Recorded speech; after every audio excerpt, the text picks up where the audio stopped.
This week on Jerusalem Dateline, multiple terror attacks strike Israel's biblical heartland. Could this be a new wave of terror?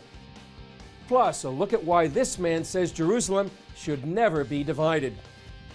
And a pastor and a rabbi forge a friendship that birthed a movement. All this and more this week on Jerusalem Dateline.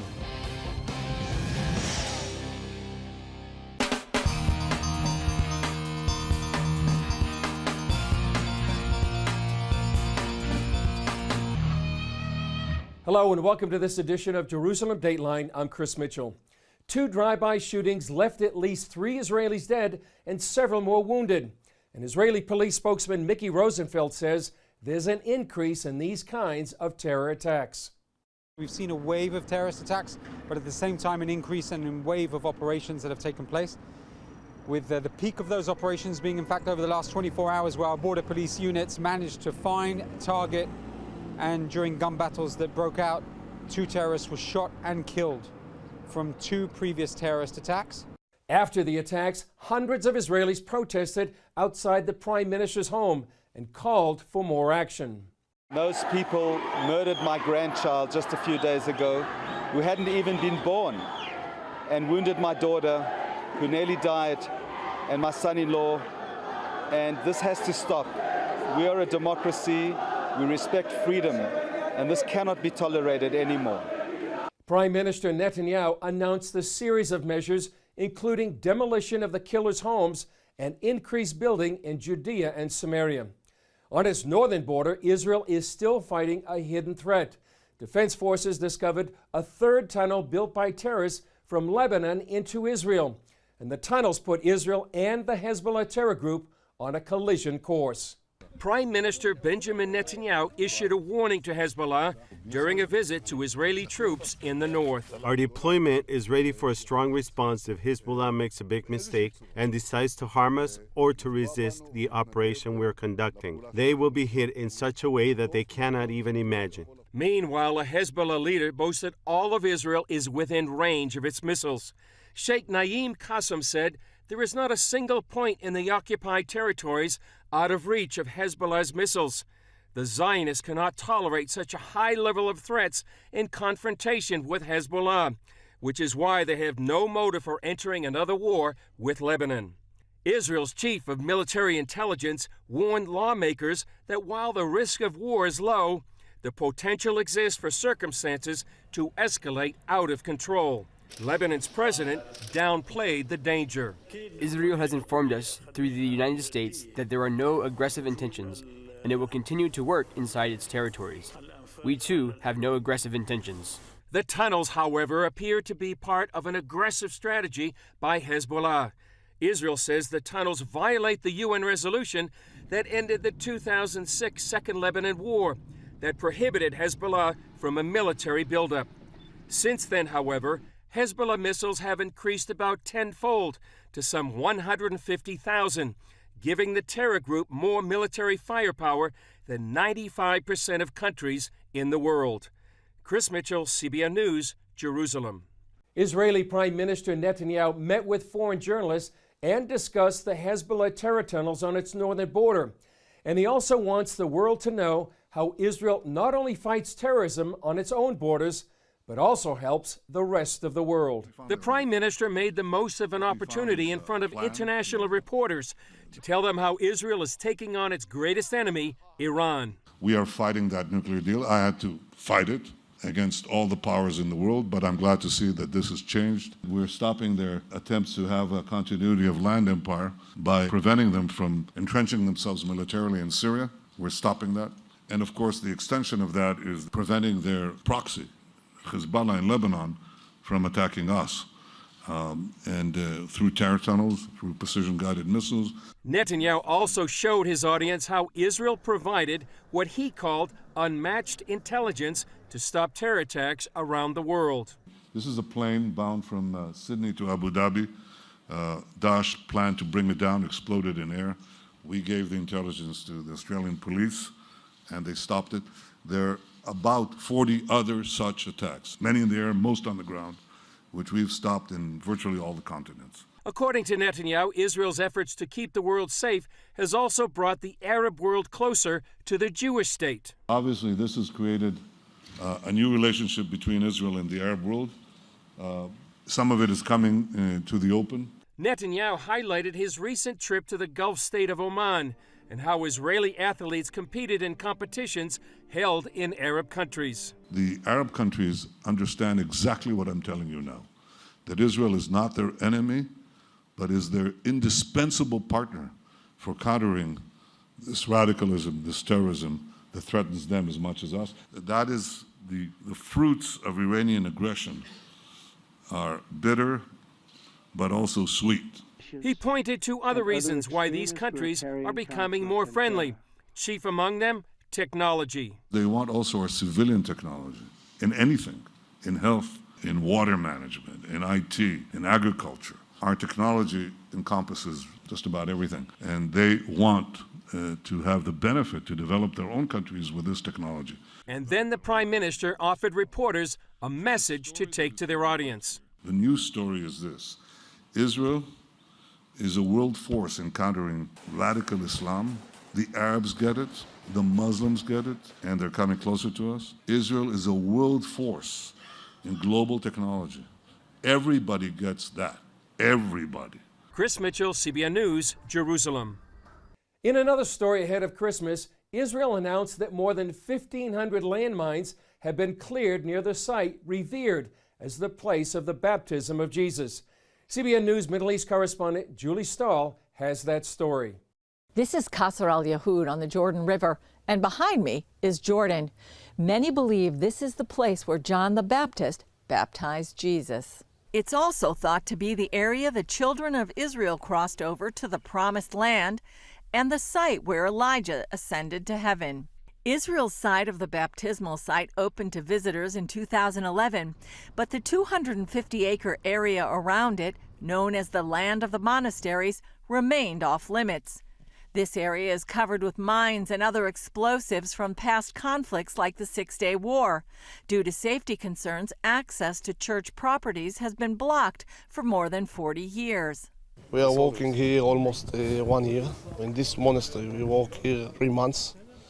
It takes us time to clean the area, clean from mines, clean from mortars, clean for booby traps. 7 churches have properties here. 3 monasteries have already been cleaned, and CBN News toured 2 of them. The Franciscan Chapel was built in 1956 and belongs to the Vatican. The Ethiopian monastery was much larger and had a bakery and guest house. Every millimeter of this site is checked at least by 3 people and by 2 different actions. So, as you understand, it's a very dangerous and difficult job. Marcel Aviv leads the Israeli agency responsible for this type of operation. It's working with Hallow Trust, the world's oldest and largest humanitarian mine clearance charity, to clean the area. When we will finish all the job here, those lands will be given to their owners, and the owners are the churches. During the Six-Day War, this church-owned land came under Israeli control. It became an easy target for the Palestine Liberation Organization to attack Israeli soldiers. Eventually, the monks abandoned the area, and explosives were spread all around. Israel has maps of the mines, but according to Supervisor Moshe Hillman, many have shifted over the years, and there are other challenges. And it was here full of metal. It was a firing zone, it was an irrigation zone. Monks have a small farm in this monastery, so it takes us time to clean. After the grounds are cleared, the buildings must be checked for booby traps. The first process is to search and to learn above the building and to learn from windows and from visible open doors what there is inside. The second stage is to pull everything and to shake everything, that there is no wire and there is no booby traps that connected to bed, to door, to window, to everything. Some 800,000 people visit the baptismal site each year, and that's expected to triple once the monasteries are back. I hope that this garden that was left 50 years ago will be green again, and all of us will be happy to visit here and to to see this amazing area.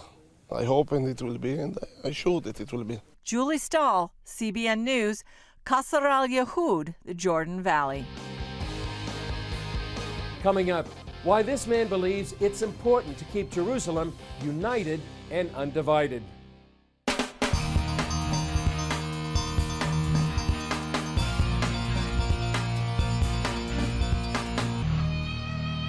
Earlier, we heard from Chaim Silberstein, a man who lost his 4-day-old grandchild in a terror attack, and his daughter Shira is still hospitalized after that attack.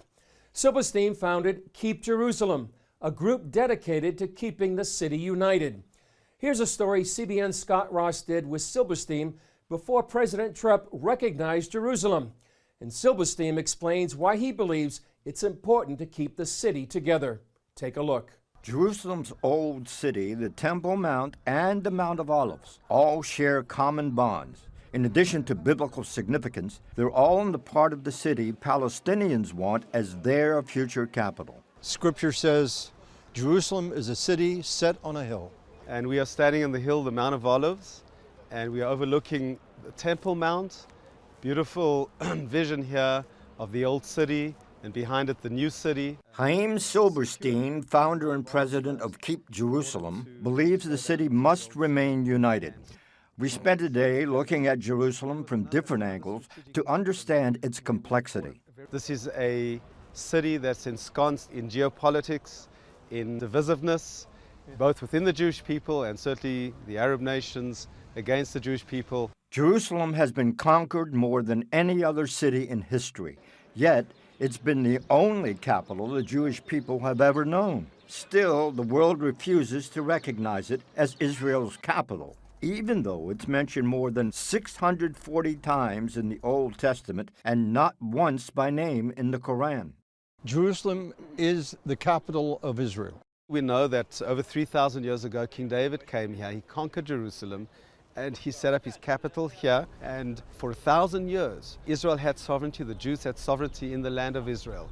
A pocket of Jews remained in Palestine, in Israel, throughout the centuries. But we only saw a real return of the Jewish people in the last 150 years or so. And today, when we look at Jerusalem, we see Jerusalem built up. At what point was it that the Arabs, the Palestinians, made a determination that this was their capital? It was only when the Israelis liberated Jerusalem in '67 that they changed that because they needed to get us out. So they then created this idea that they want a Palestinian state with Jerusalem as its capital. On the world stage, Jerusalem is typically divided between East and West. The newer Western city is primarily Jewish. The older Eastern section stretches from north to south. The majority of the city's Arabs live there, but so do an almost equal number of Jewish Israelis. With the city as it is now and the talk of dividing Jerusalem, is that realistic? A divided Jerusalem?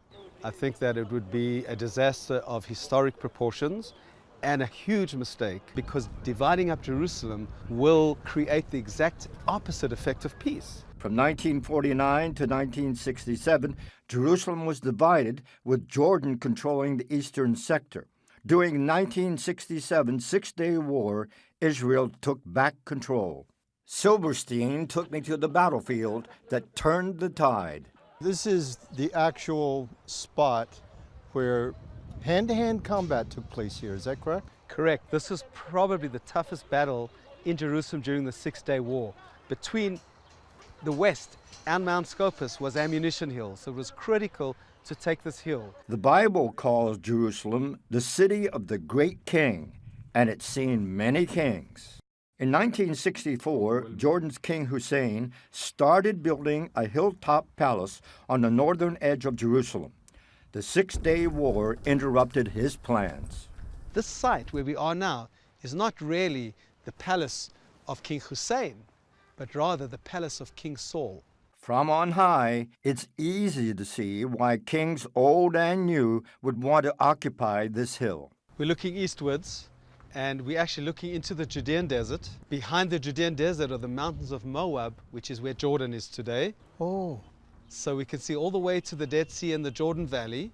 What we see below us is the Jewish neighborhood of Pisgat Ze'ev, and to the north of that, Neve Yaakov. These two neighborhoods are basically nestled within Arab neighborhoods that are surrounding them.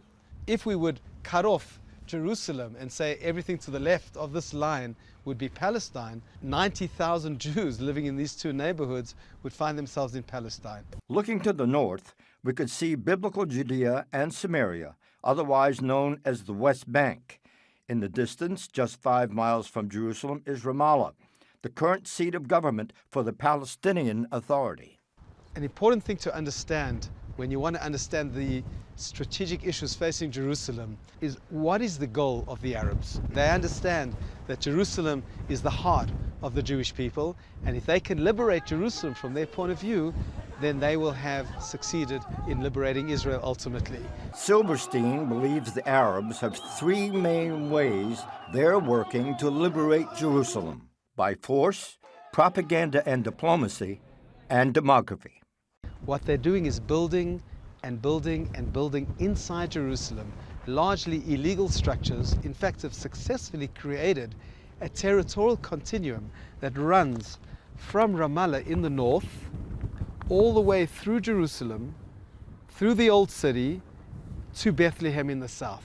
And by doing that, they would have infiltrated a demographic Trojan horse inside Jerusalem. Do you have hope for this city to eventually be whole? Do you see a good future ahead or no? Zechariah chapter 14 talks about what's happening here on the Mount of Olives. There'll be an earthquake here, there'll be a war, there'll be all kinds of unnatural things that are happening here. That's yet to happen. That's yet to happen in the future. But Zechariah ends the prophecy by saying, and Jerusalem will dwell secure. The question is how we will get there. The thing that is guaranteed to bring peace to Jerusalem is keeping Jerusalem united under Israeli sovereignty. And that certainly is the prelude to hopefully the incredible event that we hope and pray will happen later, which will be ultimate peace both to Jerusalem and the world. Scott Ross, Jerusalem. Up next, a friendship between a rabbi and a pastor that birthed a movement.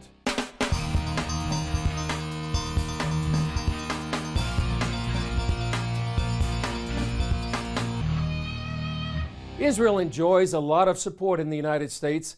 The largest group, Christians United for Israel, has grown to more than 4 million members. But it all began with a simple friendship nearly 40 years ago. Each year, Christians United for Israel brings its members to Washington, D.C. Pastor John Hagee formed the organization to be a political advocate on behalf of the Jewish state. It's come a long way since 1981, when Pastor Hagee sought help from the Jewish community to host his first night to honor Israel. In September of '81, when he went to the Jewish community in San Antonio and agreed to represent us and get their permission to have that night to honor Israel. Had there been no first night to honor Israel, there wouldn't have been a second or nor a third, and there most assuredly would not have been a Christians United for Israel. So it was a very pivotal moment, and Rabbi was the man who, and the only man who could, went to the Jewish community and got their permission. So why did Rabbi Scheinberg say yes? Because I felt that Pastor was the person that would say something, do something, carry it out. He was a person of, I felt when I first met him, I was impressed with his commitment, with his zeal, with his strength, with his courage, with his knowledge. Recently, an event at Israel's Foreign Ministry honored Rabbi Scheinberg. Host David Nekrutman credits the rabbi for breaking down a wall between Christians and Jews. From the Jewish side, to have an Orthodox rabbi say yes to an evangelical pastor in 1981 was unheard of. Mainstream Jewish-Christian relations was usually with Catholics and mainline Protestants, Reform and conservative Jews, with a handful of Orthodox rabbis in academia. While on the grassroots level, never had anything like that. And Rabbi Scheinberg changed the history of the Jewish-Christian landscape as we see it today. Nekrutman says the friendship of an Orthodox rabbi and an evangelical pastor has left a rich legacy. In 1981, he said yes to a relationship that has lasted over 38 years, which has accomplished 37 Nights to Honor Israel at Cornerstone Church alone, but also influenced millions of Christians to do Nights to Honor Israel. He raised over $100 million for Israeli causes and Jewish causes, and it was all because a rabbi said yes. Chris Mitchell, CBN News, Jerusalem. Still ahead, a look at how one of the most cherished Christmas carols, O Holy Night, came to pass.